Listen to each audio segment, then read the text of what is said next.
l'humain autant. Mais c'est le concours avec la singularité à venir, en fait. C'est que la singularité, que le moment où l'intelligence artificielle passera toutes les normes qu'on peut entrevoir nous, et donc on parle de singularité, parce qu'au-delà de cet événement-là, on ne sait plus vraiment ce qui va pouvoir se passer, mais elle a déjà commencé, parce qu'en effet, par exemple, dans le système boursier, la majorité des échanges maintenant sont faits par des machines dans des millisecondes, voilà, cette guerre-là, parce que c'est une guerre économique, elle est déjà en train de se passer à ultra vitesse, en permanence.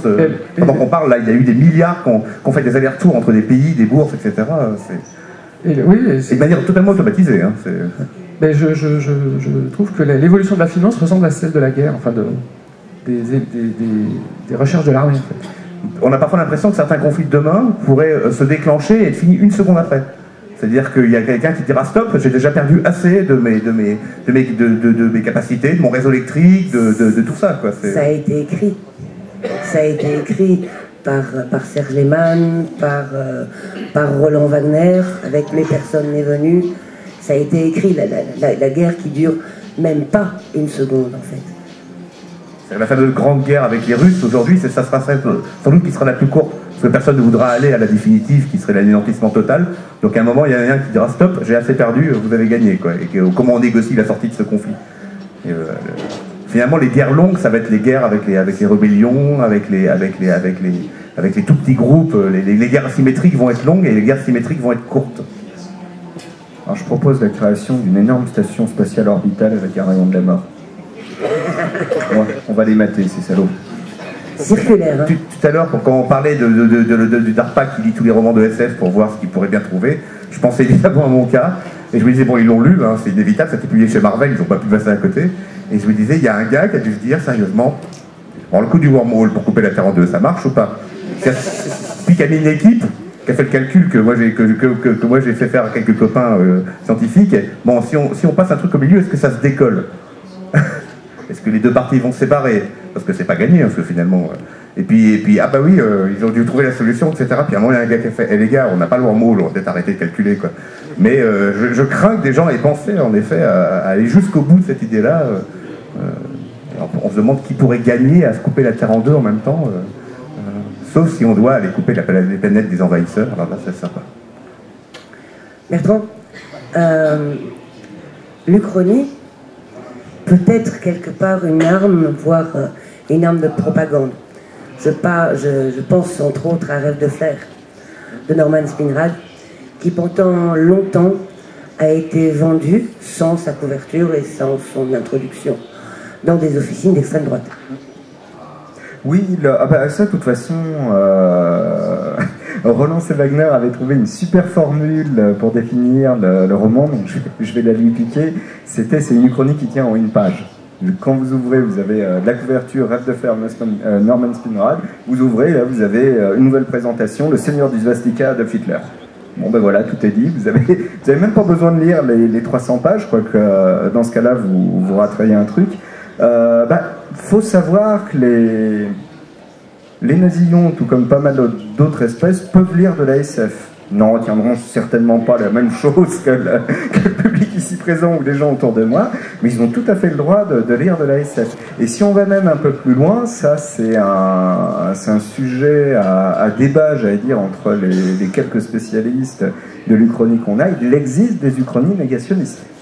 J'en ai lu, j'ai eu des ouvrages entre les mains, c'est bien souvent des trucs à compte d'auteur, c'est bien souvent dédicacé à des partis qui estiment qu'ils représentent quand même beaucoup de Français et qu'on ne leur donne pas suffisamment la parole ou autre.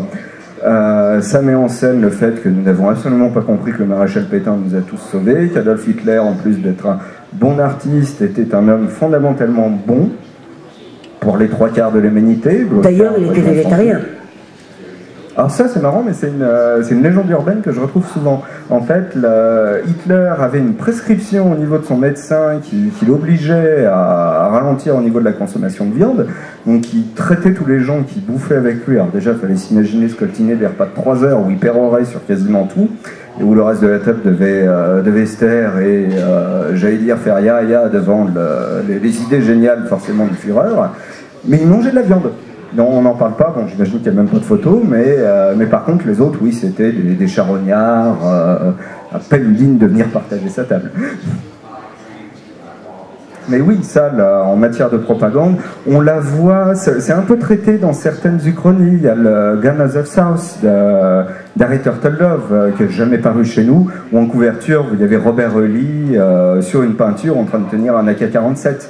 En fait, ce sont des charmants sud-africains provenant du futur qui font un voyage dans le temps à sens unique avec des AK-47 pour pouvoir équiper les forces confédérées, parce que vous comprenez, on vient quand même d'un monde où les Noirs ont les mêmes droits que les Blancs, donc c'est quand même sacrément le bordel.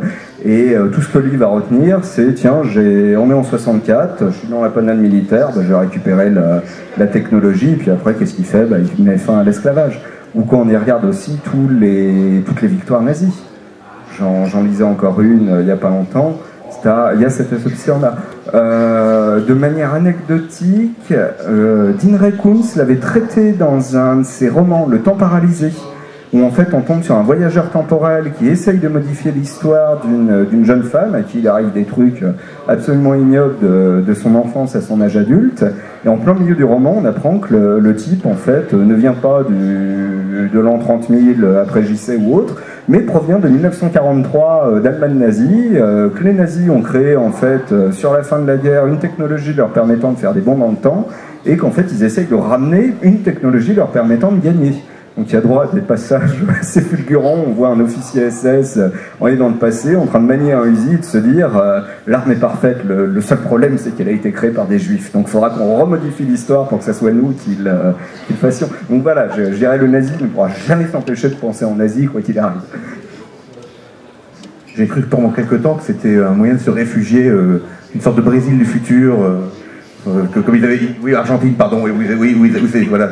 Avec des clubs d'anciens nazis, comme disait SS 117, quoi.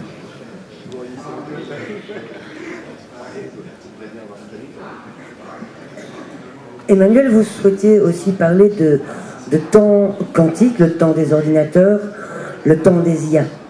Oui, il y a des ruptures technologiques dont on a convaincu qu'elles vont apporter des ruptures stratégiques. Et parmi celles-là, on parlait tout à l'heure du temps de la décision. L'ordinateur quantique est clairement quelque chose qui va complètement révolutionner tous les domaines. Ordinateur quantique, c'est au lieu de... J'espère qu'il n'y a pas de physiciens qui vont me sauter dessus dans la salle, mais au lieu de manipuler des bits d'information 0 ou 1, on manipule des qubits ou des bits quantiques qui, par le principe de superposition, prennent les valeurs 0 et 1 simultanément, hein, tout en combinaison. Donc du coup, on crible un espace de recherche de manière massivement parallèle. Et pour donner une idée, une clé de chiffrement, une clé de crypto de 700 bits, qui aujourd'hui va prendre un ordinateur classique, un bon ordinateur, 400 ans à peu près à casser, ça va tenir un peu moins de 10 secondes avec un ordinateur quantique. Un problème d'optimisation complexe qui pourrait prendre l'âge de l'univers va prendre 10 minutes avec un ordinateur à 3000 qubits. Donc le premier qui a cette technologie-là, eh bien, il casse tous les codes. Il fait des prévisions et des prédictions beaucoup plus rapidement et peut simuler des opérations très vite pour voir quelles seraient les conséquences. Et donc c'est un enjeu stratégique. Alors il y a évidemment des contre-réactions, c'est-à-dire qu'on essaye de trouver aujourd'hui des codes qui vont être résistants à un ordinateur quantique. Le problème c'est qu'on n'a pas d'ordinateur quantique. Donc on est en train de créer des langages de programmation pour simuler un ordinateur qui n'existe pas encore, pour pouvoir mettre au point les codes qui permettront d'y résister. Ouais, bah c'est... Laurent, ça ne te fait pas un petit peu penser aux 100 milliards de noms de Dieu, où les machines sont là pour calculer, pour rechercher... Tu vois la nouvelle de Clark?